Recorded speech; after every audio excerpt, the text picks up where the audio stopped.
President of the University, Dr. Eric Voth, the University Provost, Dr. David Stern, Dr. Catherine Cole, the Associate Provost, and the Dean of Students, Stephanie Russell-Krebs, the University of Tampa is pleased, proud, and honored to host the Great Debate Part 2, a conversation and dialogue dealing with the question of the legalization of medical marijuana in the state of Florida. Good evening. My name is Univ. I'm the Associate Dean of Wellness here at the University of Tampa. This debate on medical marijuana legalization was student-initiated, student-sponsored, and is also being led by several student organizations on our campus.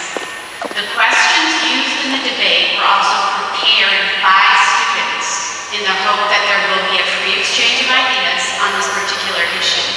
In order to preserve the integrity of the debate, only the moderator has had prior knowledge of and access to the questions that will actually be used in the debate itself. This dialogue is extraordinarily relevant this year in Florida because, as we all know, the question of medical marijuana legalization is now on the ballot in November of 2014, having withstood the review and the scrutiny of the Florida Supreme Court. More importantly, however, is that this particular ballot question will be squarely in the hands of the people in November, with their right to vote in voting booths across the state. It won't be the legislature who decides the question. It will be you, the people, that decide the outcome of this particular issue. And that, ladies and gentlemen, is exactly the way that the system is supposed to work in a constitutional republic. The people actually get to decide for themselves the answer to this ballot question. As it stands, 20 states, along with the District of Columbia, have enacted laws which lawfully permit the use of medical marijuana. Thus, this debate tonight, right here on the University of Tampa campus, will actually help drive the conversation across the state regarding this most important ballot initiative that will come before Florida voters this November. So to that extent, all of you tonight, all of you here this evening, either by accident or by intention, have now become a part of history. Now the purpose tonight is to afford the members of the audience a unique opportunity to hear both sides of the issue, to become better informed on the question, and to make considered judgments on the merits of the positions offered by the two teams of debaters. The only thing that we ask is that you, the audience, keep an open mind and that you consider the merits of their respective arguments. We are indeed fortunate to have with us tonight two teams of debaters of both extraordinary and exceptional skill. All four of the participants in this evening's event are highly knowledgeable on the question at hand, and both have worked tirelessly and extensively to articulate their respective positions before the American people in a variety of different venues. Their expertise is well known and well documented in the field of contemporary American drug policy. Which one of these debate teams actually wins this debate is not the question here tonight. The true winners of the debate will be the members of the University of Tampa community, students, faculty, staff, and guests, along with the citizens of the state of Florida, who are going to have the unique opportunity of witnessing this extraordinary conversation and dialogue about the future of American drug policy in the 21st century. So let's meet our two teams of debaters for this evening's event. Arguing the affirmative side of the medical cannabis question in the state of Florida, it is my distinct pleasure to introduce to you Mr. John Morgan of the law firm Morgan & Morgan, and Mr. Alan St. Pierre, the Executive Director of the National Organization for the Reform of Marijuana Laws in Washington, D.C.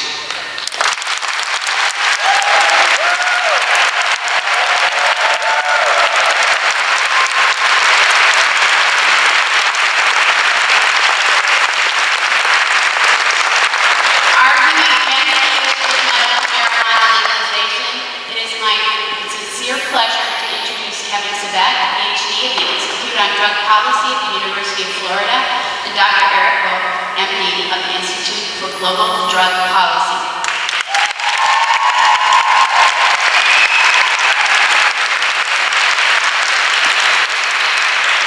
So, ladies and gentlemen, let us now welcome both teams of debaters.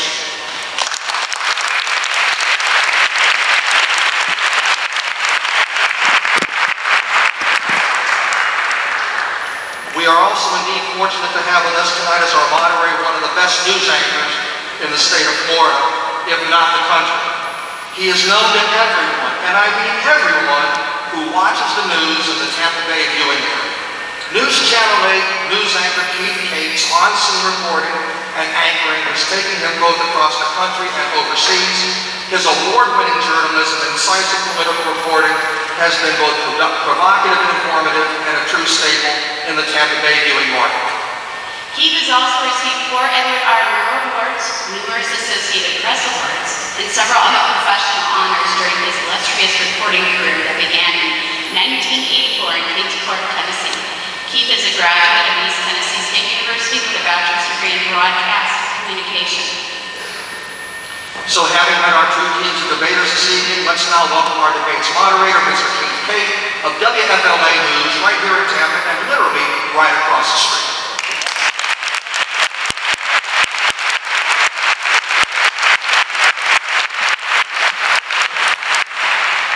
Each of the 4 debaters will get up to 3 minutes to make an opening statement. And as far as debate protocol is concerned, who gets to make the first opening statement, who gets the first question.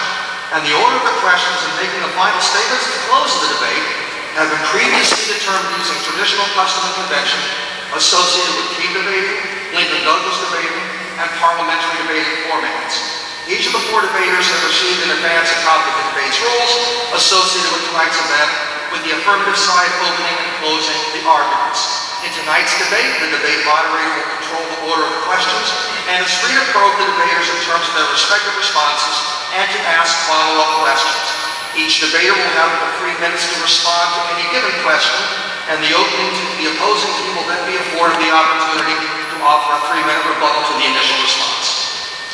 Now you've heard the rules of the debate. There are also rules for our audience. It is very important for me to especially emphasize one more thing. As a courtesy to both teams of debaters and the moderator, members of the audience are urged not to engage in any outbursts during the debate itself, and to wait until the conclusion of the debate to applaud the participants. No shout-outs during the debate, please. There'll be enough time to show your appreciation at the end.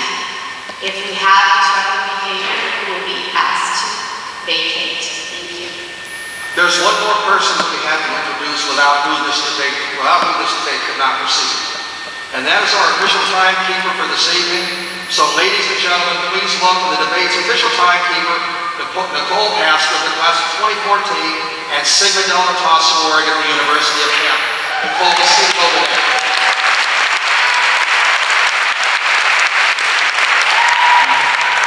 So having covered all the ground rules for this debate, let's begin. Keith, it's all yours. To both teams of debaters, good luck to you all. Gentlemen, start your engines and welcome to the University of Tampa and the Great Debate Part 2.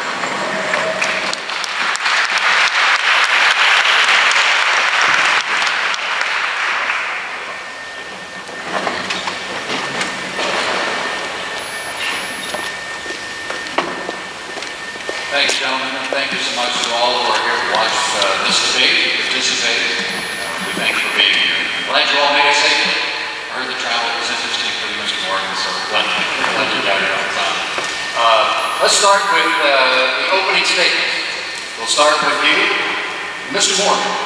Summarize your position on the ballot question. Well, look, my issue tonight is only one. It's medical marijuana. One thing that I hope doesn't happen is I hope our friends over here to the left of me don't try to draw us into things that have nothing to do with medical marijuana, such as the legalization of marijuana, the decriminalization of marijuana, because that's not the issue for this year. The issue for this year is very simple.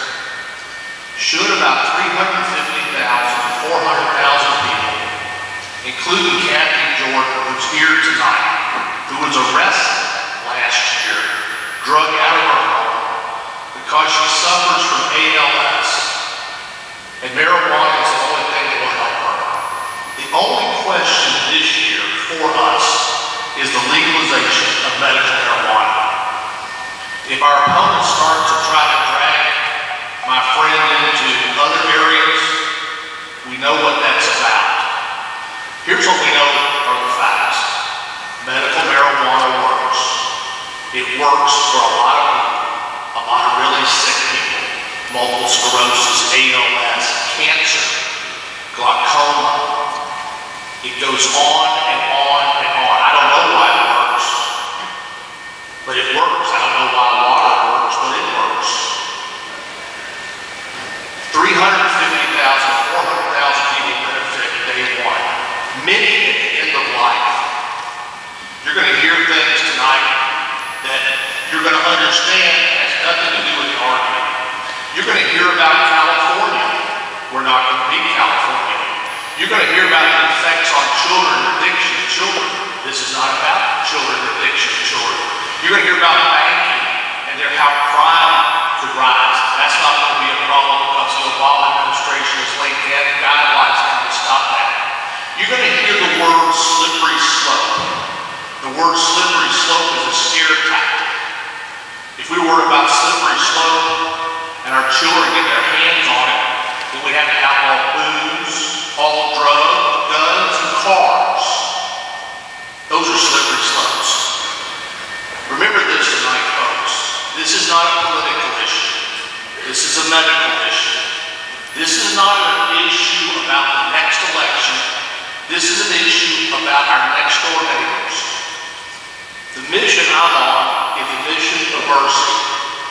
Medical marijuana works, and we know it works, and it's going to happen this year.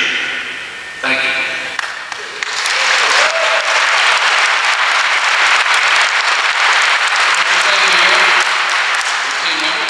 Thank you. Thank you, University of Tampa, and all the organizers for bringing us here tonight. And I'm glad we have cameras and recorders because you're seeing the end of the public debate, I would suggest to you, about medical access to cannabis. Because in a free market democracy like ours, when nationally 70 to 75% of the public supports medical access, polling here in Florida indicates well in excess of 80% of the public support access to medical cannabis. 22 states and the District of Columbia have already moved in this direction. Half of those states did it by popular vote, like you're going to do likely in this fall, and half of them did it traditionally by legislation. In only one circumstance, when voters have had a chance to vote for medical marijuana, have they rejected it. In South Dakota, by 1 percentage point, about 4 or 5 years ago. So if the polling and the precedent sets a tone for the future, there's no doubt that Florida is going to be voting in favor of medical access and becoming likely the 23rd state if New York doesn't become the 23rd state because the governor, by edict, has basically made medical marijuana available there. The science is clear. There are 23,000 studies on cannabinoids. When I first started to debate this issue in the 1990s, before there was an internet, this was a hard debate to wrap your mind around because where would you get the information? But you're blessed. In the middle of the night, you can pull down 23,000 studies from PubMed.gov. So you can't be lied to anymore about the pharmacological effects of cannabis. And what are those pharmacological effects? What's probably the most important one? Toxology.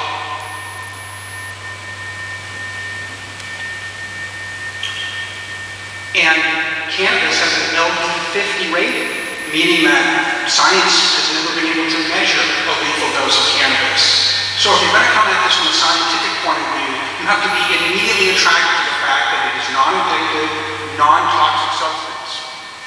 And lastly, the morality of this.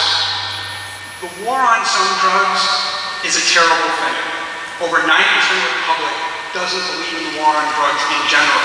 But for me, the lowest low point is denying sick, dying, and sense-threatening patients with your doctor's recommendation to to use this substance. Thank you, Mr. St. Pierre. Let's go to I know the feedback is kind of messing with it, but hopefully we'll get that straightened out. Let's go to the team who is opposing medical marijuana, and we'll start with you. Dr. Voth, let's start with you. All right, first I want to welcome folks here tonight. I'm so excited that we've got such a young audience because that means that there's a lot of fertile minds out there, people really wanting to understand the issue. And all I ask is that when you come in the room that you don't bring preconceptions on either side of this issue, but you listen to the facts. You need to know that I'm a physician. I've been a physician for 30 years, an internal medicine specialist, a pain and addiction specialist. And I will tell you, in that function, as well as my drug policy function, I am concerned. These type of moves, these type of votes, a constitutional amendment to allow medical marijuana bypasses the FDA, and in so doing that, it bypasses consumer protection. We have a process in this country to bring medications to market in a safe and stepwise manner, and that is simply being bypassed by vote. The reality of it is that smoked pot is not medicine. There is no other medicine that gets smoked out there. And one thing that the marijuana lobby has done is to blur in your minds the issue of cannabinoids for medical uses and cannabis, which is marijuana. Keep in mind, we're talking about cannabinoids that can be identified, that can be synthesized, that can be used as medicine versus smoked pot. You're talking about a constitutional amendment here. You're talking about something that makes it very difficult to change. Realize that there is no control on dose, there's no control on the amount an individual can have. There are dispensaries that become pot mills instead of the pill mills that we're struggling with down here. There's immunity to litigation that protects physicians and patients who have it, so that if I prescribe or if I recommend it to someone, that person gets in a car accident and injures someone, I'm protected, that individual's protected, and only the owner of the car or that vehicle would have liability. There's also no source control, such as having to be a domestic source, for instance. The cartels have filled in the blanks for supply, and there's no reason to believe that wouldn't happen here as well.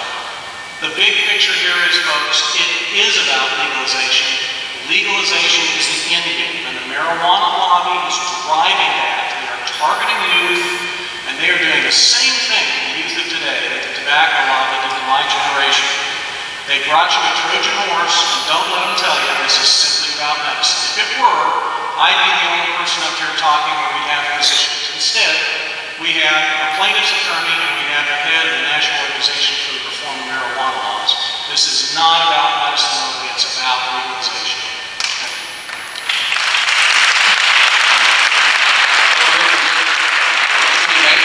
Dr. Sabet. Thanks so much. I want to thank Dr. Voth and also my fellow debaters. Alan and I seem to find ourselves in different cities around the country talking about this issue, and I appreciate you being here. But I think what we heard from the affirmative was partly true, actually. I partly agree, but also, unfortunately, it was only half of the truth. And why I say that is because we do know that marijuana contains medical properties. The question is, how do we deliver those properties? So, opium also contains medical properties, but I don't think anybody in here would say that we should smoke opium or inject heroin to get those effects, right? We thankfully have morphine. Morphine is the therapeutic drug with a dose. We actually know what's in it. We can replicate it so that the morphine you get in Florida is the same morphine you get in California. And so we should do that for marijuana. And actually, what Alan said about the studies showing that the components of marijuana have medicinal value and have been studied is true. The question is, those are the components of marijuana and not smoked marijuana, which is what the ballot initiative was about. So, clearly we want to have, and we should have compassion for the sick and dying. I've seen close family members go through cancer. It's nothing that we would wish on anybody. And in fact, we would want them to get whatever would give them relief, right? But the question is, how do you do that? And right now, Floridians are being sold, they are being sold to California style. You can say that we don't want to mention it, but that's exactly what's true. If you read the bill, I mean, you wrote it, a 15-year-old with a hangnail can go to a podiatrist in Miami and get marijuana according to the way the bill is written. Now, what I would wish is that we should give relief to people like Kathy Jordan in the audience. I want to give them whatever makes them feel better. Let's have a piece of legislation, though, that is limited to a couple of those serious illnesses, not every single one in the book, including a headache or a hangnail. And, I guess, sort of finally what I want to say is, I want to paint a picture and think about what compassion really means. Does compassion mean that if you want something, you can't go to your pharmacist, you can't go to a doctor, you have no idea what's in it, it's made by somebody who has no medical background that wants to grow pot and make a lot of money?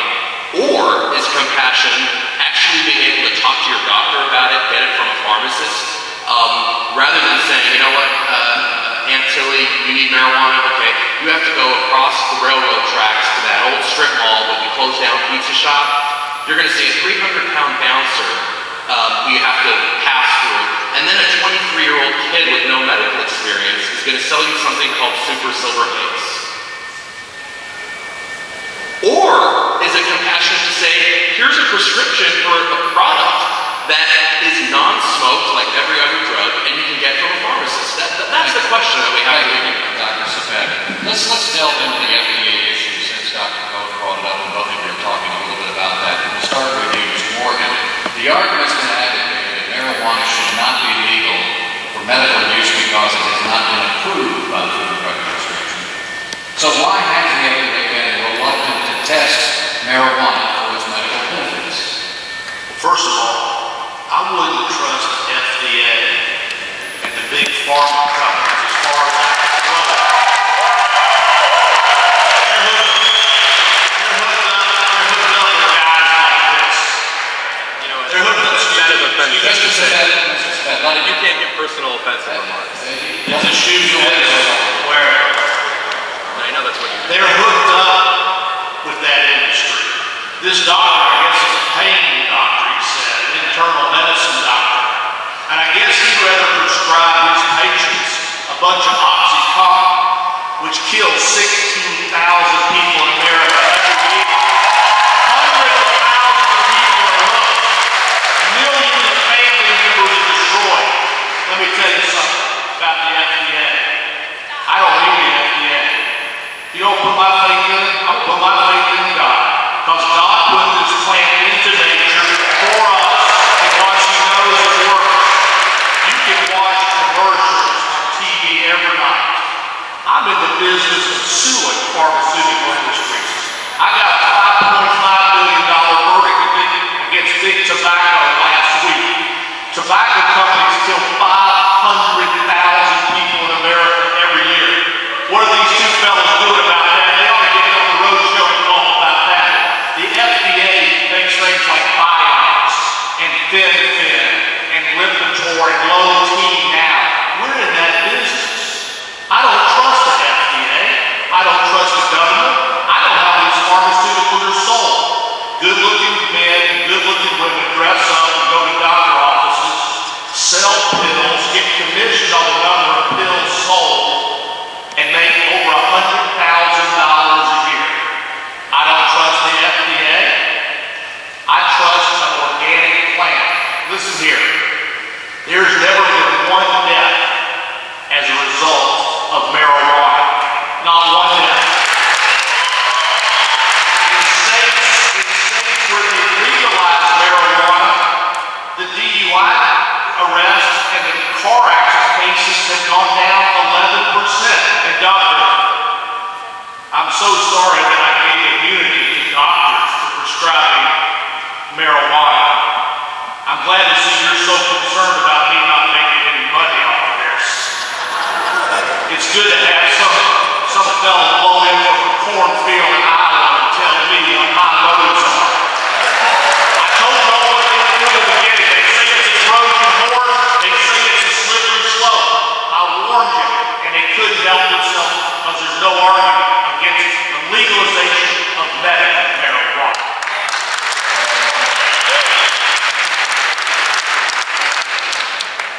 I'd like to steer it here, but for the rules of the debate, if the audience could do their best to refrain from too much advocating for either side, and respect for both parties, which we greatly appreciate.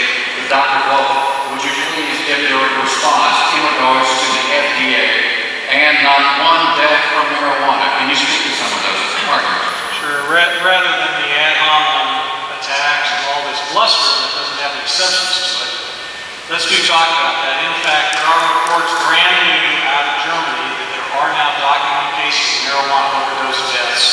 We've seen marijuana-related fatalities from traffic accidents double in Colorado, double in California, and in several other states triple directly related to marijuana.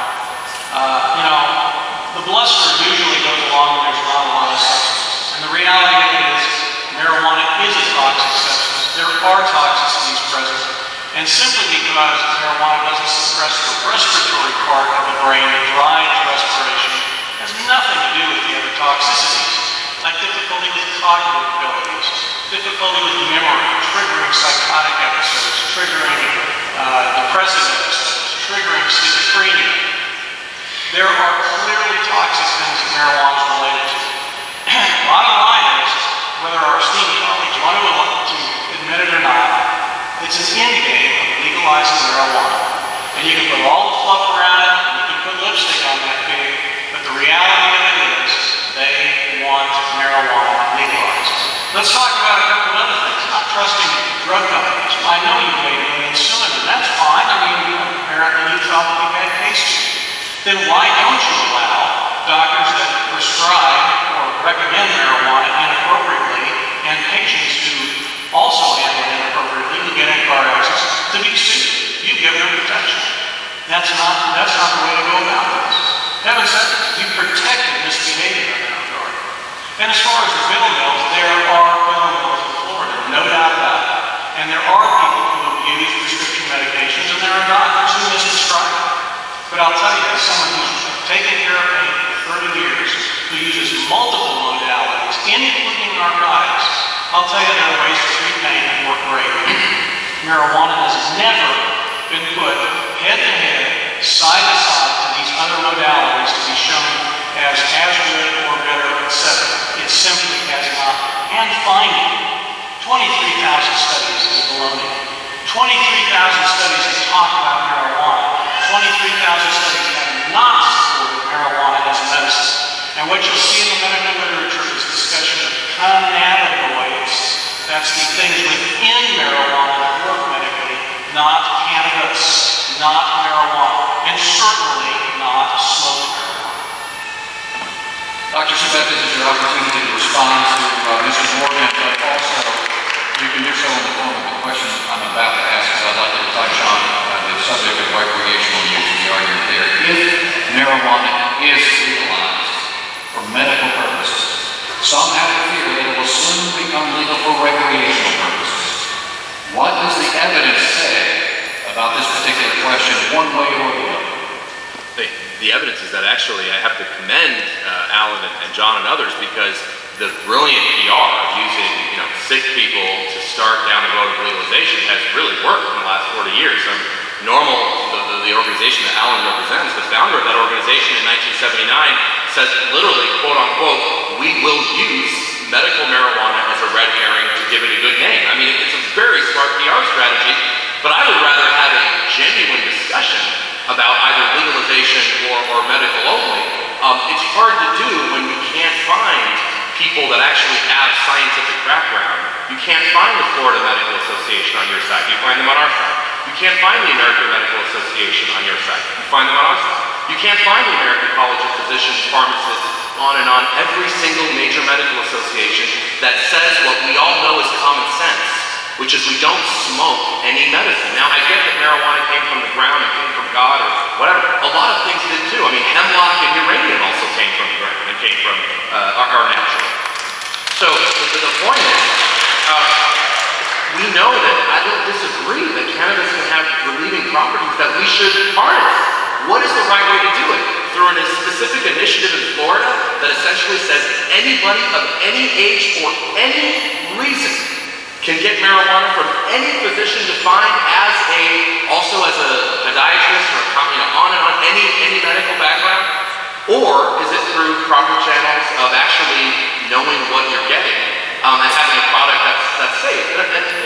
Saying, by the way, this is sort of straying from the thing, but saying that marijuana has never killed anybody, or you said that it's linked to any deaths, is as laughable as saying cigarettes aren't linked to death. So let me tell you why. Cigarettes do not produce overdose. I mean, you can smoke 50,000 packs of cigarettes and you're not going to die from an overdose in that sitting. Just like marijuana doesn't promote an overdose. And I'm not here to say, reefer madness and smoke marijuana is the worst thing. We're not talking about that. But marijuana is linked with things that kill you, like drug driving, which is a leading cause of death among illegal drug accidents, like suicide, the connection between marijuana and suicide. Just like tobacco is linked with lung cancer, and it's not the tobacco that kills you, it's the lung cancer that kills you. But back on to the subject of medicine.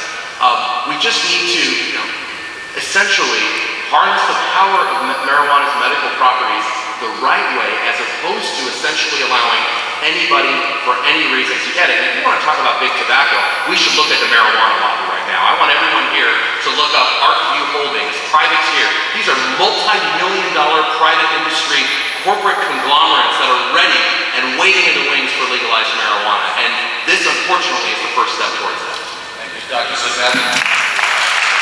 Mr. Singh, you have your opportunity to respond to anything you just heard in that comment that was just made. Again, keep in mind, recreational was usually part of your questions, so you can focus a little bit on it. It passes prologue. There's no historical connection to decriminalizing marijuana and then having medical marijuana. What we've had is the opposite. We've had marijuana decriminalized, and then the states that first adopted medical marijuana were those states: California, Washington, Alaska, Oregon, Maine, etc. So it isn't causational, and it also is a separate subject matter altogether. One that I could certainly give a dissertation might be discussion around tonight. But as the sign indicates, as the media flyers, this is specifically about medical access to marijuana. And as John aptly pointed out, the reason why our opponents keep talking about corporations and selling marijuana to kids is because they don't want to address the fact that 8 out of 10 of you in Florida are going to support medical access, and likely 55, maybe 60% of you are going to be voting in favor of it. So they realize that in their lifetime, they have been losing this argument. And there's a degree of desperation now to basically say, well, it's really only the delivery method that we're concerned about. And I'll acknowledge this, as I have many times with Kevin. NORML is not against the pharmaceuticalization of cannabis products. And yes, if you take vegetable matter and you burn it and you draw it into the body, that's not a healthy or a wise decision. But the question is it an immoral decision? Is it a criminal justice decision? And self-evidently, I would suggest to you the answer is no. And when it comes to the FDA, nobody in this room will live long enough to see, under the current rules, the FDA approve a smoke medicine. So when these guys over here say, oh, well, let's let the FDA approve it, they're doing this under the table. Because they know without major changes to the FDA, they're never going to allow the smoke medicine. So we certainly agree that if you can put medicine in a sublingual spray, like GW Pharmaceuticals has, or a suppository, those will be fun, huh? Thermal patches, eye drops, ear drops, all of these things are coming on the market, and they could well dislodge people smoking marijuana. And NORML's not against that at all. But we want to stop patients who are using vegetable matter with their doctor's permission to stop being treated like criminals. And we thank Mr. Morgan for creating this argument in the state, and it's going to make this state the 23rd medical marijuana.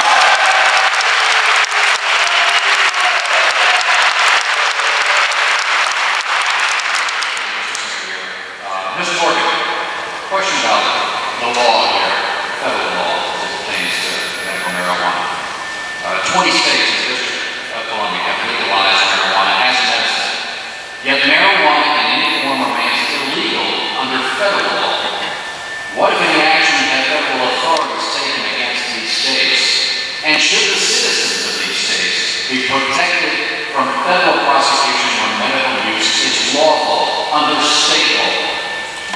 Well, look, our President, Barack Obama, his Attorney General, Eric Voth, have already told the states, Colorado and California and Washington, that we have absolutely no intention of ever prosecuting you federally. 2 weeks ago, the federal government also eased the banking rules. One of the big concerns that people have is that it's an all-cash business because it's against the law federally. Could banks work in interstate commerce and actually bank dispensaries? 2 weeks ago, the Obama administration told us that, look, we're now going to clear the way for banks to take money in. The Obama administration knows it's coming. They know that the issues that are there.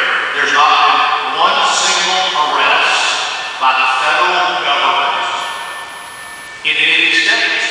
But you know where there was an arrest? There was an arrest of Kathy Jordan a year ago. An ALS patient who's sitting right here this morning, this afternoon. And guess what? The agriculture commissioner sent a SWAT team of hooligans out of her house to drag her and her husband out because it's the only relief that she could get. ALS is Lou Gehrig's disease. The way you die is your body shuts down. And at the end, you're head on a pillow. It is one of the most horrific deaths of all. The federal government didn't spend any time going to Colorado or shutting down banks. But our ag commissioner decided to go out and deny this woman and her husband compassion. At the end of the day, I don't know how these two folks sit here trying to scare us. And one thing I want to ask them to do tonight, unless they are mind readers, this is about medical marijuana only. You don't know my intentions, Dr. Voth. You don't know my brother who suffers immeasurably every single day. This is the only thing that works. So for the purposes of this debate, when you look over here, unless you're a mind reader, assume my motive is pure. Can you do that for the purpose of this debate? Because it's not about the legalization of marijuana, it's the legalization of medical marijuana. And every time you say something about it, you're trying to trigger this group. Dr. Voth, I'll let you respond to that and also decide federal prosecution versus state law. Right. Well, you know, we do have a situation going on right now where the administration has decided to have this selective enforcement of federal law, where it was determined that, for instance, in Arizona, there would be enforcement against certain laws involving There's too many out a there. variety of issues, but not in pursuing the narco environment kinds of arguments. And what I'm concerned about is that not only is it a money movement issue for these pot mills, the dispensaries that are generating millions of dollars to them, but it is an open door for actual narco economy and dealing and really a new form of money laundering. And that is a very, very serious issue. I'll also tell you, no major banks has gone on to that anyway. And what has happened, particularly in Colorado, is the cartels have jumped in, not only providing marijuana in some areas, but also cutting into profits and using extortion schemes to try to dominate some of the mom and pop kinds of dispensaries. Now, we're going to talk about compassion here, and I challenge this board to ever have a tiny fraction of the compassion that I've had in treating thousands of patients, thousands of addicts for 30+ years with pain, with addiction, with other medicine problems. And in fact, I'd like to challenge Mr. Morgan, if he's really sincere, that he will never, at any time in the future, ever invest money, plan to gain money off a dispensary, plan to gain money off of anything having to do with medical excuse marijuana, and in no way ever profit from it, then I would probably accept a little bit more honesty in this issue. Done. Excellent. Let's write that down. Let's write that down. Now,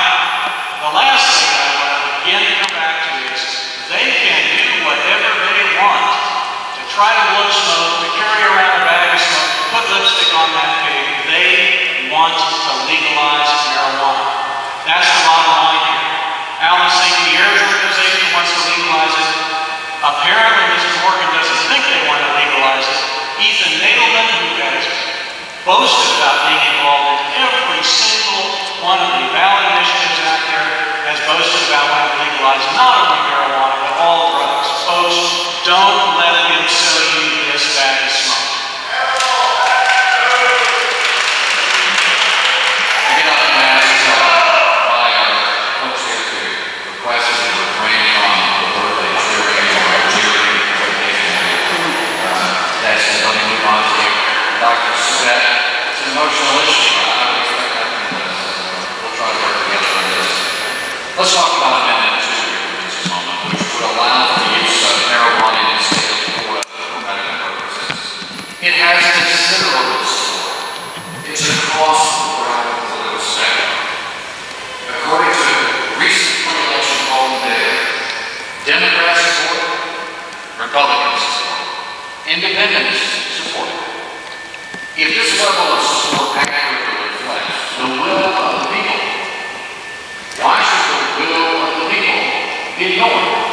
Well, look, I don't think anybody is against people who are truly with this sick and dying, debilitating illness getting what helps them. Again, the question is, how do we do it? So, if this was really only about Lou Gehrig's disease, ALS, maybe extreme neuropathic cancer pain, let's throw HIV wasting, although, of course, as you all know, AIDS wasting is not a phenomenon anymore with the heart antiretroviral drugs.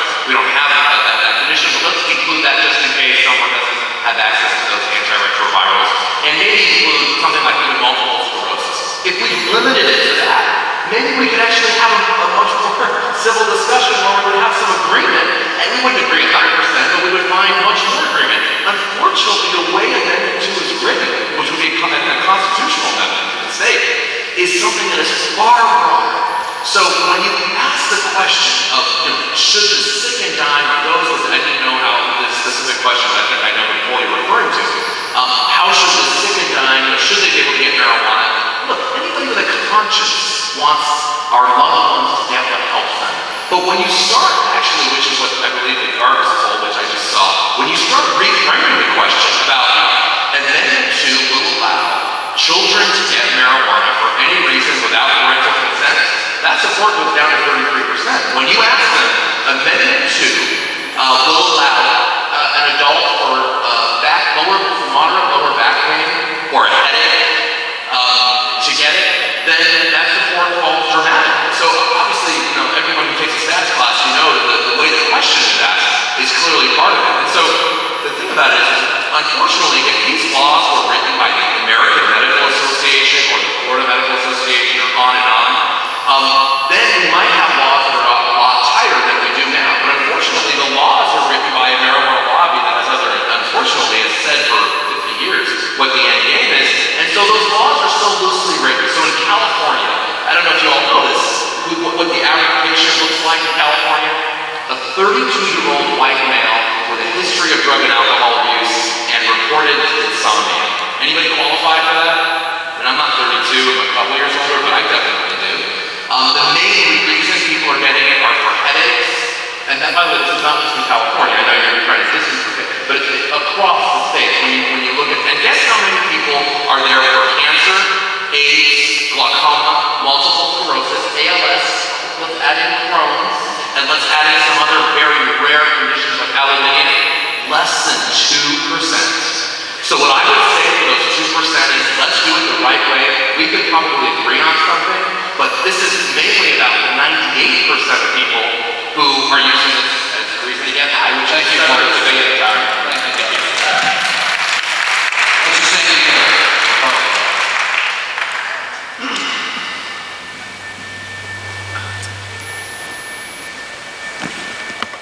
We have started. It's the Hendrixes. They're channeling Jimi Hendrix. I think it's God's work, right? He brought marijuana. Well, there's a lot of things put on the table there, but I would just suggest that the delivery system is not really the discussion here tonight. If if somebody can take the components of cannabis and put them into a device that is not smoking, it would appear that most people are in agreement that that should be okay. And even further, if that marijuana strain had low psychoactivity. So that's the discussion here in the southern states, in Louisiana, Mississippi, Georgia, Florida. All of these states now are looking at medical marijuana laws where it's high CBD, low THC strains with the idea, incorrectly, that that cannabis doesn't get you high. So it doesn't get you as high as high THC cannabis, but it's still a psychoactive. It's a fait accompli that marijuana is going to be made available as a medicine by vote in the state. So really, the only discussion I think is going to be relevant for the future is how will it be distributed? And I think local mores and values are going to determine that. So there'll be some parts of the state that will embrace it quite readily, and there'll be other parts of the state because, for lack of a better word, its conservative nature will not. And by the way, that's exactly what we have in California. 50% of the counties in the state allow retail access, and 50% of the counties do not. Now, that isn't medicine. I'm in some positions. That isn't the way that medicine comes from point A to point B. But why are people going to the polls to vote for a medicine? Did you vote for the other 400,000 drugs and pharmacopoeia today? No, you didn't. And you didn't is because our opponents have not yielded any quarter in 40 years. The reason why there's 1,000 people queued up in a line in Venice Beach, California, claiming to use medical cannabis is because our opponents failed in the last 40 years until very recently, until they see that they're losing this debate, to yield this ground and say, it's just a delivery system. I've listened to Dr. Voth for years and years say, marijuana is not a medicine, period. Well, that's ridiculous. GW Pharmaceuticals is a $500 million market cap. Those capitalists wouldn't be investing $500 million if they didn't think it was a medicine. So, for me, it's really simple. If you're an adult and you have a relationship with a doctor, and that doctor thinks you should choose medicine, like marijuana, in the privacy of your house, who could argue otherwise?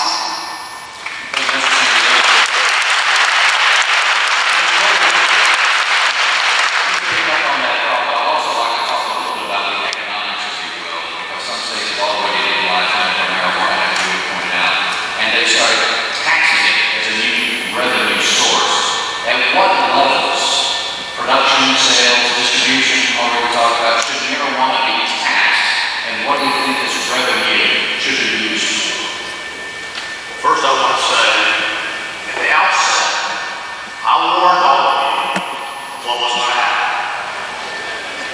Didn't I? I said they're going to talk about California, and they're going to talk about Trojan horses, and they're going to talk about slippery slopes. Told you before we got here. Maybe I'm a mind reader, Dr. Voth. But here's the facts. First of all, before we put our ballots together, we did focus groups. You know what the people of Florida said? They didn't want California. They don't want to be California. There were things in this ballot that I wanted that I didn't get. Like what? Like what? Homegrown. You wanted homegrown? Yes. What else? Well, I would like to have psychologists be able to prescribe it, but they can't. Recommend it. So what I did is I said, listen, I want to listen to the people of Florida. What will they do? This is not about me legalizing marijuana. This is about watching my brother and my father and watching them work. Now, every time that Dr. Sabet, I guess I'm a doctor too, he's a political science major. No, PhD in public policy from Oxford, not a political science. Yeah, but there's not political. When you leave here, there's a difference. There's two Googles. They would tell you. I want you to Google Sabet's 7 minutes and biggest lies by Kevin Sabet. And you can Google that when you go to your dorm tonight. Please don't talk about California 1 more minute. Please don't talk about Trojan horses. Well, don't attack my character and we can have a real It's not your character, it's your what you're doing. You make money going around selling fear.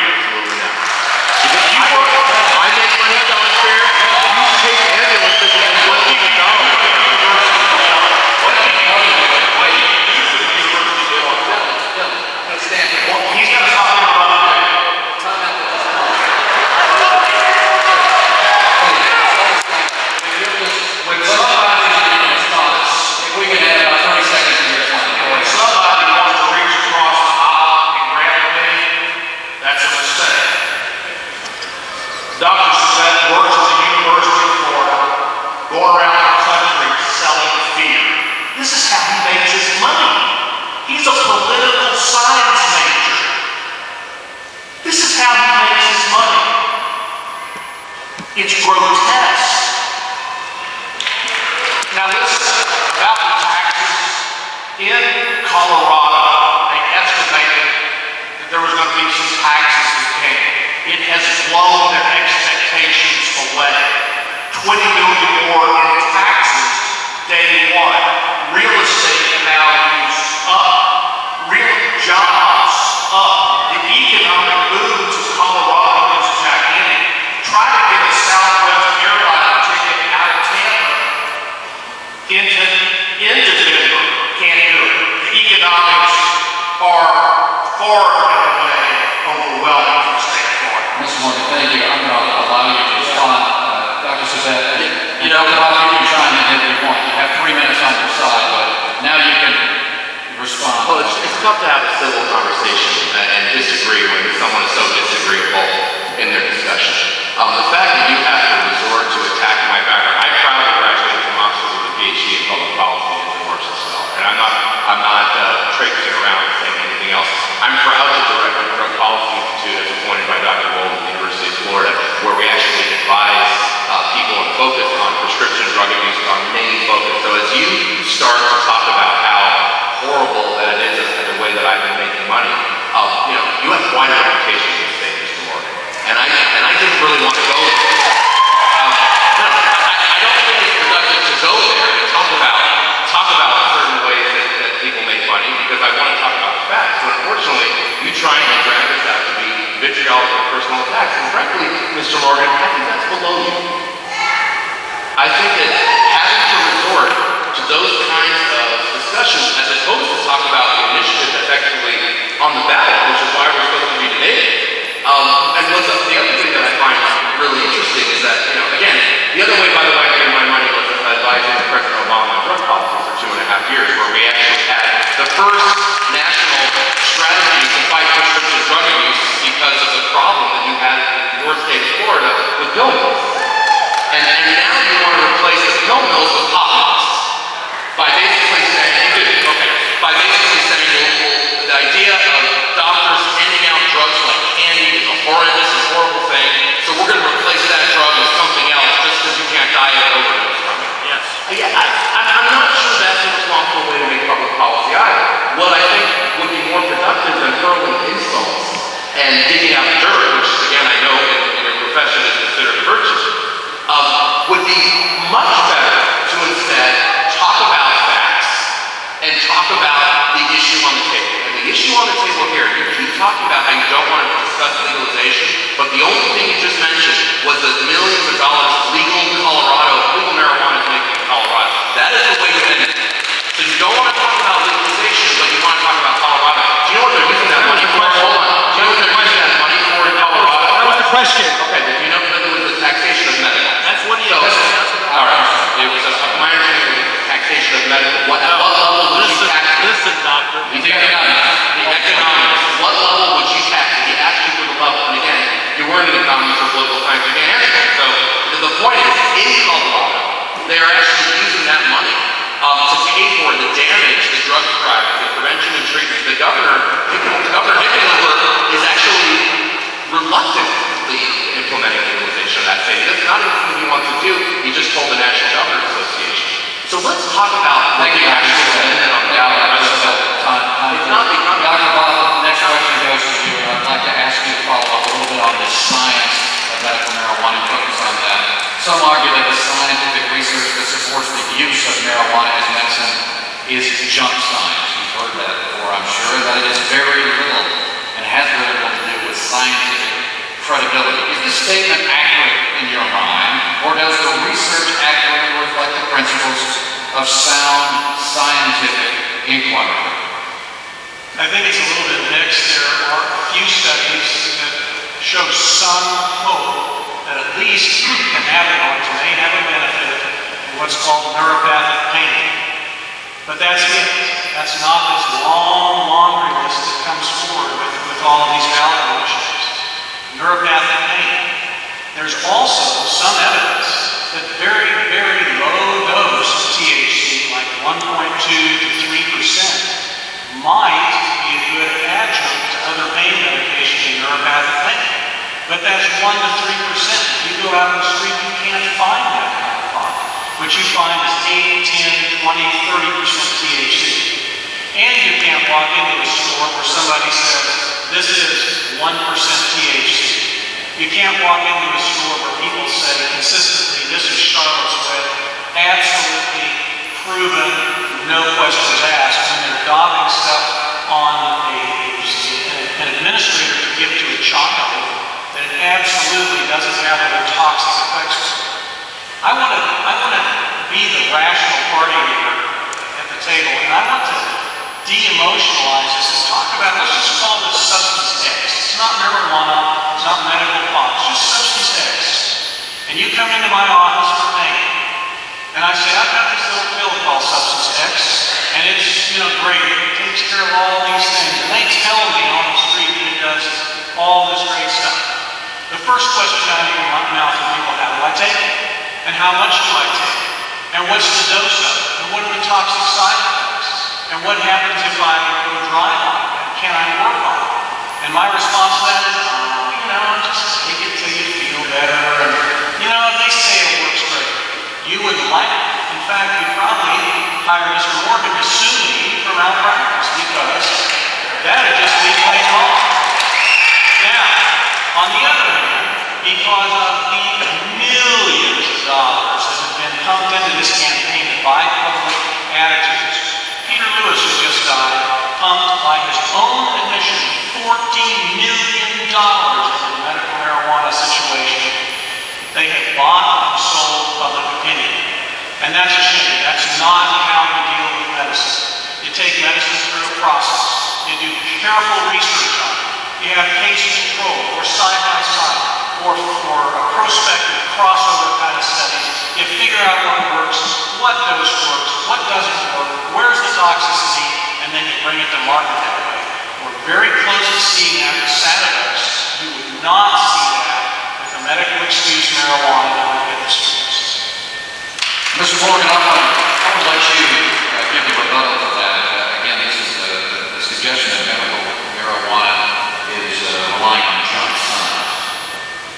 Well, first of all, Dr. Voth says Peter Lewis pumped $40 million in to buy and sell public opinion. With all due respect, if you watch the evening news, 7 of 8 commercials are selling drugs. Listen, you talk about buying and selling public opinion. They want us to come prescribe things for ourselves. In America now, you can't have sex without a pill. You can't sleep without a pill. They got things called restless leg. They got something called fear of the battle. God knows what that is. I don't want it. We're prescribing ourselves to that. These folks over here are so worried about children being given marijuana. Do you understand children are given OxyContin now? Morphine now? Do you understand this? And remember you heard it here. Adderall. Remember this word Adderall. Adderall is synthetic meth. It's synthetic cocaine. A lot of you use it to stay wired and study. That will be the next big one. Just remember that. People are dying from Adderall. And our children are being given these pills in the 1st grade, the 2nd grade, the 3rd grade, the 4th grade, and the 5th grade, the 6th grade. All approved by the FDA and prescribed by doctors like Dr. Voth. So the way I would respond to it is simply this. We know it works. Dr. Voth, I think, knows what the word debilitating means.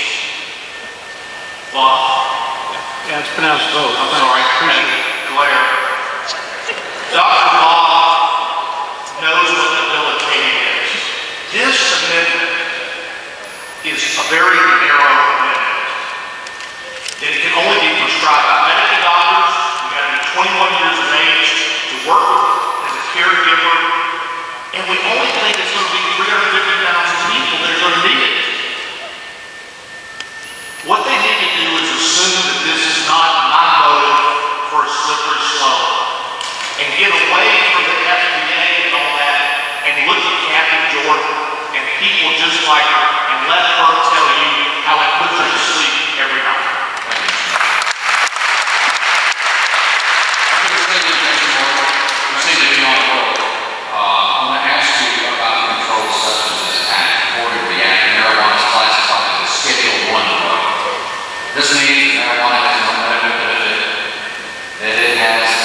Madness stood for the proposition that African American men would seduce white women with marijuana and take the white woman from the white man.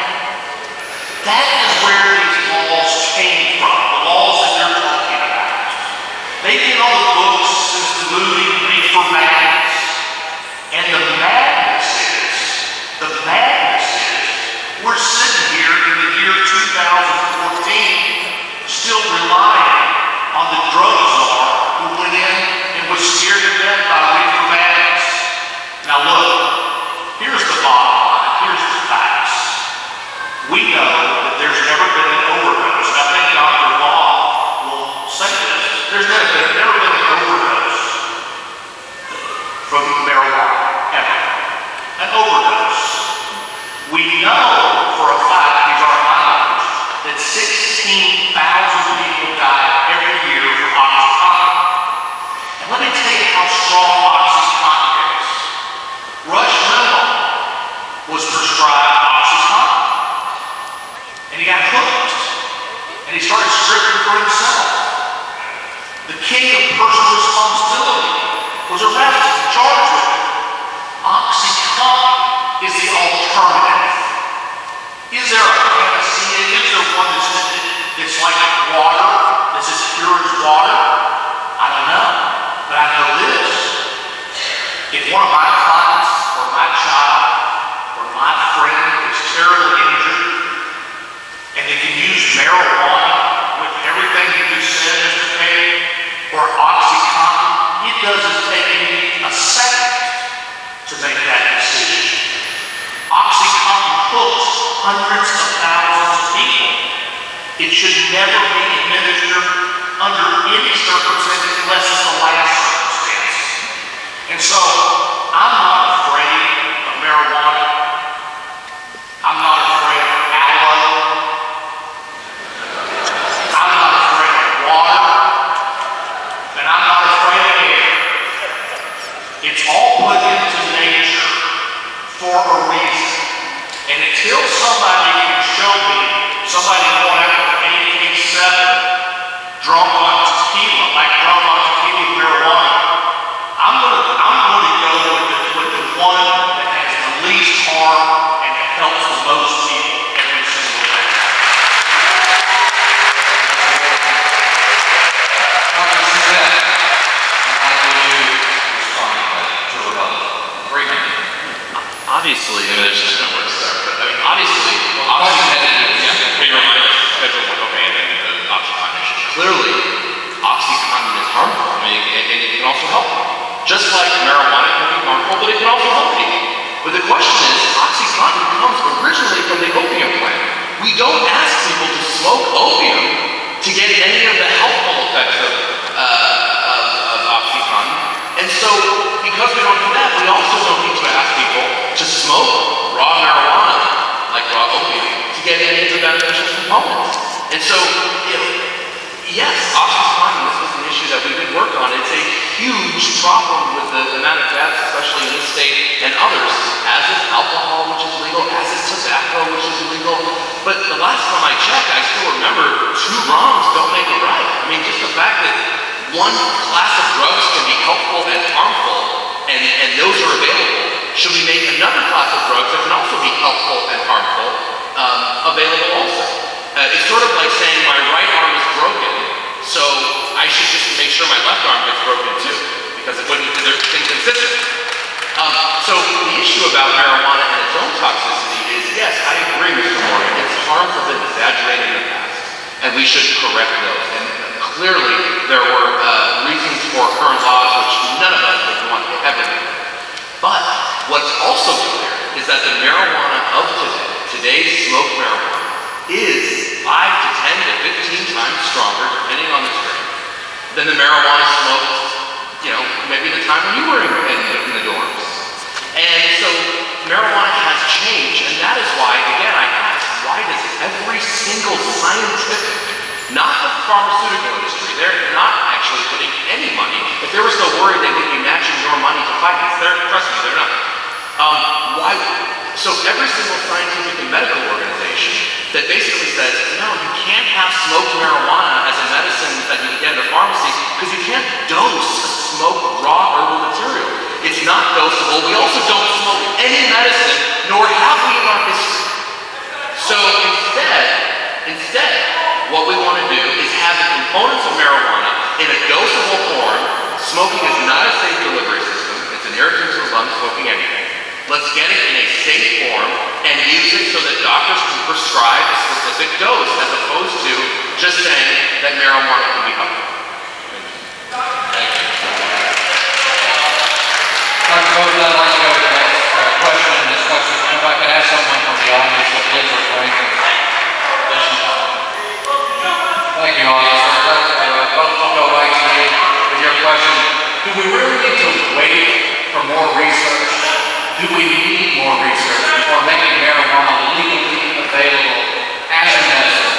And what could be the repercussions if we do or we do not wait? If you believe that we should eventually have medical marijuana, how much research? How long will we wait? Well, first off, I do not believe that we should be making marijuana medicine or designating it as such. What we need to do is figure out the things within marijuana that are the effective medicines. And we're very close to that in many arenas. Figure out what doses work, figure out what toxicities there are, and then bring that to the public. And to do it as a smoke entity it just defies logic. People don't know what they're getting as medicine. And it's interesting the way Mr. Morgan kind of runs roughshod over the truth, roughshod one side against the other. You know, most of us in medicine don't like the direct-to-consumer advertising. It just really kind of blurs the whole physician-patient relationship. But I will tell you, it's ridiculous to say that Adderall is the same as methamphetamine and cocaine. That's ridiculous. Adderall can be an effective medicine in some circumstances. OxyContin can be an effective medicine. It's predictable. You can figure out what works, what's toxic. It has to be watched closely. You can take some of these medications that can be toxic, can be dangerous, and use them carefully, legally, medically, very closely. I think there is a huge risk in turning marijuana loose on the public when they can get anywhere from roughly 8% THC to 20, 30, 40% THC, and then potentially be looking at the toxicities that go along with it. And despite the allegations that there are around, that is simply wrong. There are numerous toxicities identified with marijuana use, such as psychotic episodes, anxiety episodes, suicidal episodes, depression, schizophrenia, manic depressive illness, not to mention difficulties with driving, etc. We just shouldn't unleash that kind of thing, and we should bring it through the FDA. Despite Mr. Morgan's broad brush dismissal of the FDA does good work. How did fentanyl get pulled off the market? Pulled off the market because of things coming through. How did Vioxx come off the market? And what if the manufacturers of Vioxx said, my God, we're going to get it back on the market by a ballot initiative. We'll pump a few $1 million in it, and we're just going to let people vote for any medication they want. That just goes against good medicine and good science. And that's where we are with medical excuse marijuana that is driven, bought, and paid for by the marijuana lobby. Thank you, Dr. Voth. Mr. St. Pierre, I'd like you to respond to that. Again, this is like the repercussions of waiting and continuing to do research. Where's the cutoff? I am so thankful that I'm not sick, dying, or in pain right now because Dr. Voth and his colleagues going back to the 1980s have been arguing unpersuasively in this country that we're supposed to wait for them and their pharmaceutical buddies to deliver us salvation when we have it in the form of a plant right outside of our door. We don't have to have this degree of legal and medical sophistry. There could be nothing more intellectually dishonest than the scientific methodology discussion around marijuana in the United States. The federal government has 100% control on who grows it for research purposes. Only one place, the University of Mississippi at Oxford, can grow it. They've had a monopoly since 1978. So there's no reason why the University of Tampa, and the University of Florida, and the University of Miami, and Florida State should not be growing medical cannabis right now.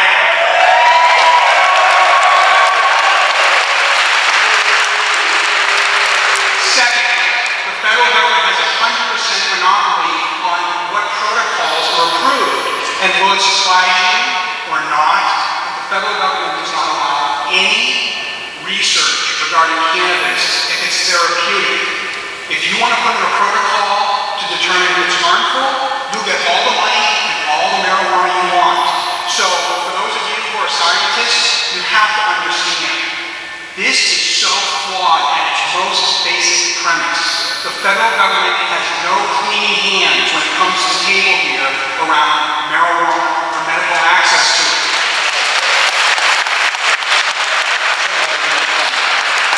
So here's an easy analogy for Floridians. It's true. Yes, there are components of cannabis, and yes, ideally they will be isolated in time.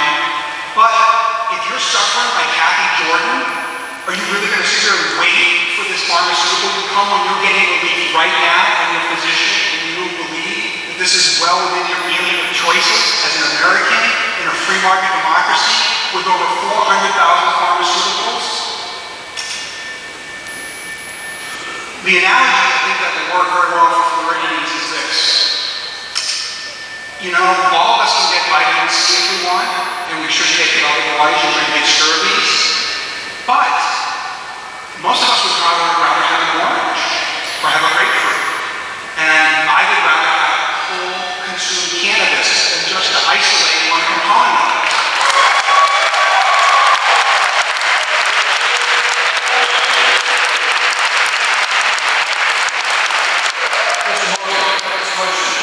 Who will be able to grow medical marijuana, and what will be the effects on the environment with these plants grown in forest? Well, here's some more good news for folks to my left. Just because this is enacted by us, and by the way, it's a high threshold. 60% of you all have to come out and vote. I hope you do. Well, once this happens, and again, you'll hear all these scare tactics. Once it happens, then there goes to our Florida legislature to enact the law. Who will then go to our agricultural departments and will go to our licensing, and then they will decide who will grow marijuana. Not me, Dr. Voth. I don't get to decide. I don't get to decide how many dispensaries there are. Listen, if you're a business person in this city or if you're a homeowner in this city, try to get a permit to move a wall. Much less just open up on any corner. So once this happens, it goes to the Florida legislature and they enact it. And they will determine who will grow it, how it will be protected, how the environment will be protected if needed to be, how many licenses will be given out. They said there's 350,000 people that need this. So they'll probably divide that up around the state and figure out. Thank you. But thank you, support people. But they will decide all of that, not me. I've been interested in people that call me, want to know where they can get their licenses. They've got 40 acres outside of Ocala. I wish I could help with this. It's not going to be me. It's probably a very conservative Florida legislature. And maybe my law partner, Charlie Crist, governor, who will decide how this is enacted. And look, we're not worried about our orange trees being grown, and we're not worried about the plants out in the top being grown. We live in the foliage capital world, and I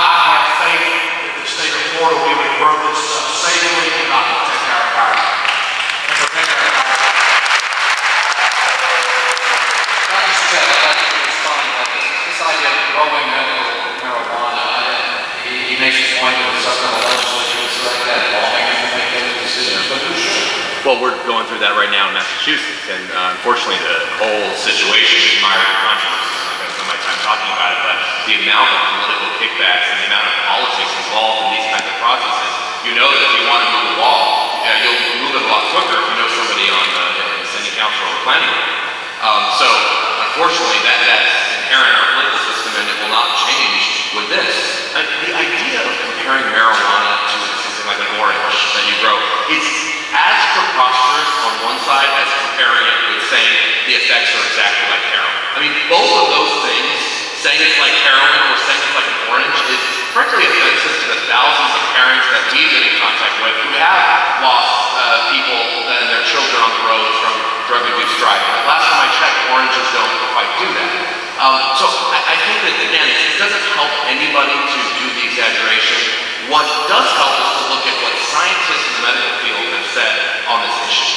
And I think it's been very clear that we do not need to smoke any medicine, that if there are medical properties, we can harness them. And let's be very clear about what's available today. You know, I don't know if any of you heard of Alan brought up the GW product, Sabet. Sabet is not one or two isolated components. Let's be very clear about what it is. It is the whole plant extract, so it is the entire plant, basically liquefied, with the negative parts out of it, and the CBD, which does not make you high, equivalent to THC, which is not what's found in modern marijuana today. It's all THC, no CBD in most places. So this is a 1-to-1 ratio that does not get you high. It does not have those effects. It does get you high. I've used it. It'll get you high. You have it anyway. It's not exactly the... Get you high. Get you high. When you use it out. But anyway. So the point is, the CBD takes away most of that effect, let's say, from the THC. And that is the whole plant extract. And right now there are clinical trials enrolling patients that would be eligible here, enrolling cancer patients, enrolling those with extreme pain. And frankly, one of the reasons why it hasn't been brought to market yet is they're having a very hard time recruiting people. Because they thought, being a UK company and reading all the press in the US, there was this huge demand of millions of people who wanted the medical components of marijuana. So they imported the drug, which you can easily do. It's not difficult to do under federal law. They imported it here easily, and they're having clinical trials today. So if you suffer from neuropathic cancer pain, if you suffer from something like multiple sclerosis and spasticity, which is horrible related to that, you can enroll in these trials right now and actually take the medication for free, as opposed to go to some guy with absolutely no medical experience and buy something called Super Silver Haze and think that that's medicine. Thank you, Dr. Sabet. Gentlemen, we've come to that time where we're going to go to our closing arguments, and according to the rules, the opposition will go first. Dr. Voth, I would like to begin with you to make our closing arguments. Absolutely. You know, I think it's so important that we keep in mind the underlying issue, and that is health, good medicine, and what is best for people who need such medicine. We need to bring things to the public in a safe manner. We need to be sure that the FDA processes are followed and we don't get some sort of medicine by popular vote phenomenon. That's really a terrible mess. We need to know where those medicines come from. Not a drug cartel in Mexico or somebody that's growing some sort of ditchweed or something that buds in their basement. We need to know that medicine comes through a reliable process. Marijuana, as it exists on the street, simply is not medicine. And I don't care what kind of assertions you want from people in the room, marijuana is used mostly for intoxication and recreational uses. And that's a whole different issue for a whole different debate. And last but not least, do not let the marijuana lobby sell you this bag of smoke that marijuana is medicine, and because it's medicine, it needs to be legalized for medical uses. That is simply a fallacy. And do constantly keep your eye on the ball. Whether they want to not talk about it or not, whether they want to put California aside, whether they want to put Colorado aside, the end game is legalization. The end game is legalization. So, let's keep in mind what's medicine, what's really good for patients. Let's find the things in marijuana that work, let's isolate it, let's bring it public in a safe manner, in a predictable manner, and let's stick with medicine, not simply a vote process. I do want to back up a little bit here in my summary of comments, because you know what we've also heard a lot tonight is don't confuse me with the facts. And I think you've just got to step back for a minute here. You know, don't confuse me with the facts that there's no control or that there's no availability of prescription medications, but then Mr. St. Pierre's already smoked Sabex, and then taking Sabex, it's not smoke, which makes me pause for a moment and say, well, now wait a minute, if you know that it makes you stoned, was that medical use or was that to get stoned? Where's the intent here? Well, let's step back. I don't know. I think that's a fair question. And if it's for medicine, I don't want to know why, but at least he's taking it for medical purposes.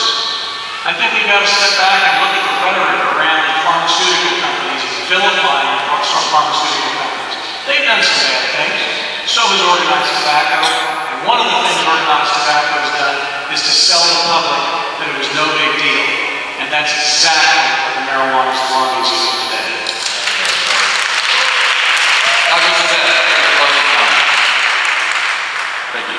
You know, rather than all the histrionics and dramatics, I wish we could step back and realize that we all have the same goal.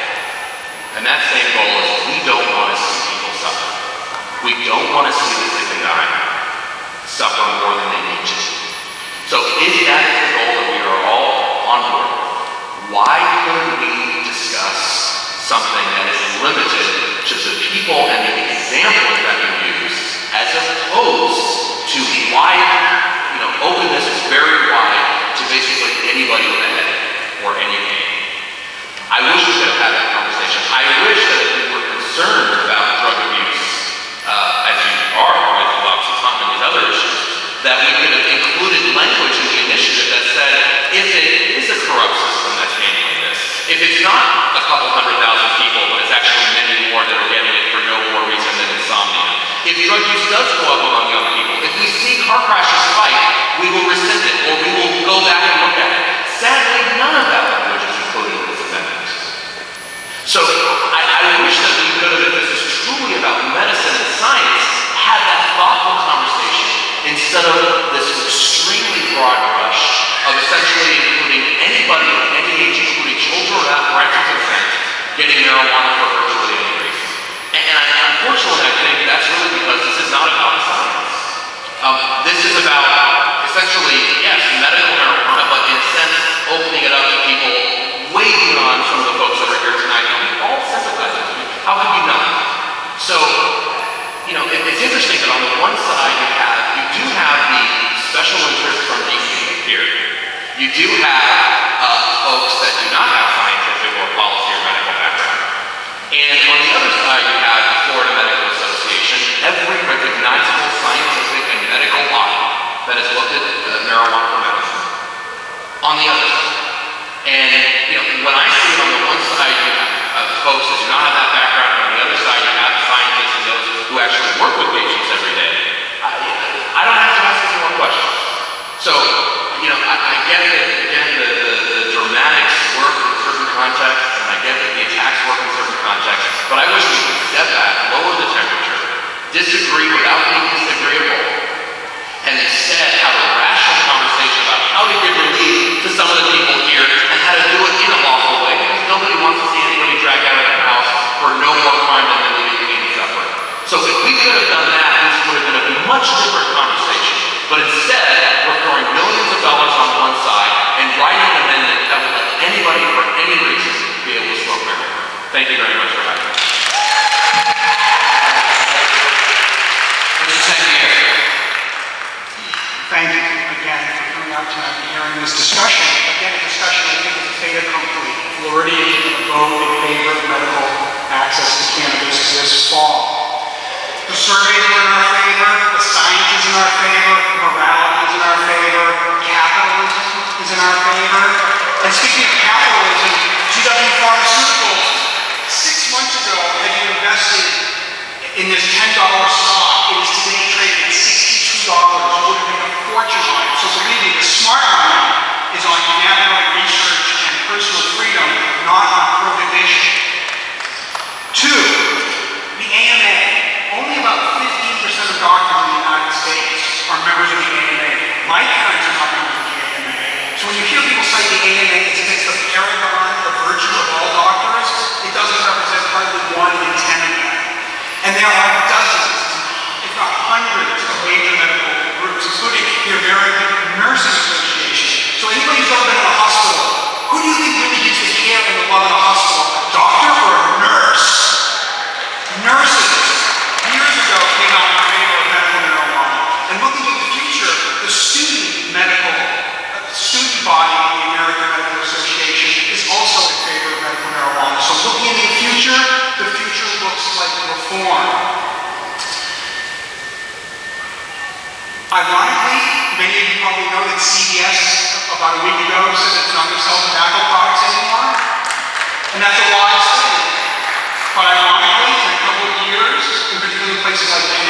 in my wrap-up here, there are only 3 entities left in the United States that work to retard marijuana law reform, and all of them have gross financial interests. Drug rehab, which I would suggest that you two gentlemen largely represent the drug rehab industry. Not true. Drug testing industry, which you also happen to represent.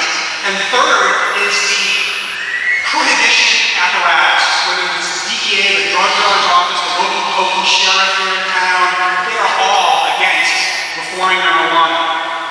And lastly, this is really not about science. It's not heaven. It is about personal freedom and self-preservation. And in America, you will never win if you argue against personal freedom and self-preservation. Thank you.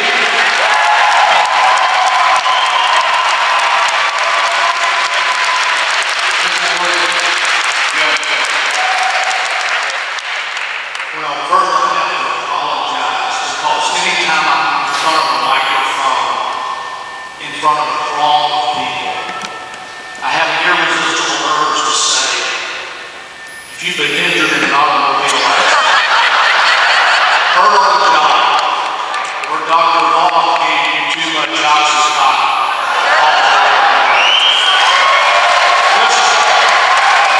listen, just a joke. Listen, Kevin, I wish we could have had this debate too, a different way. And let me tell you what brought us here today. The Florida legislature, Kathy Jordan, went to Tallahassee last year. She went up there. A bill was filed in the Florida legislature. Not one testimony was taken, not one shred of evidence, not one hearing. They didn't want to hear the truth. She went there. The only reason we're here today is because our people who we sent there paid their money. Not that they wouldn't do it, they wouldn't hear about it. And so here's what I did. I've done what I've always done my whole life. I took it to the people. This has cost me a lot of money. And I'll tell you why it's worth it. And I don't care if it's a medicine, or if it's a plant, or if it's a weed. I don't care what you call it, it works. Works. We also know that the pharmaceutical industry, knows it works because they got a pill called NORML that doesn't work. At the end of the day, I want to tell you folks something. My brother Tim, C6, C7 quadriplegic, he has suffered like nobody in his room has ever suffered. At one point in time, they had him on 7 Xanax to control his pain and his spasms. He's 55 years old now, and he's my personal hero. If you ever watched him get dressed one day, if you ever saw the pain and suffering and the spasms that jerked him out of his wheelchair, and you got to see what medical marijuana did for him and does for him, and there's stories like him throughout the state of Florida. It's the Kathy Jordans and your mother and your father and your brother and your sister and children unlocked from epileptic stupors all across this country. Let me tell you folks, change is coming, and we're going to pass this year, this time, with you, and we're going to do it for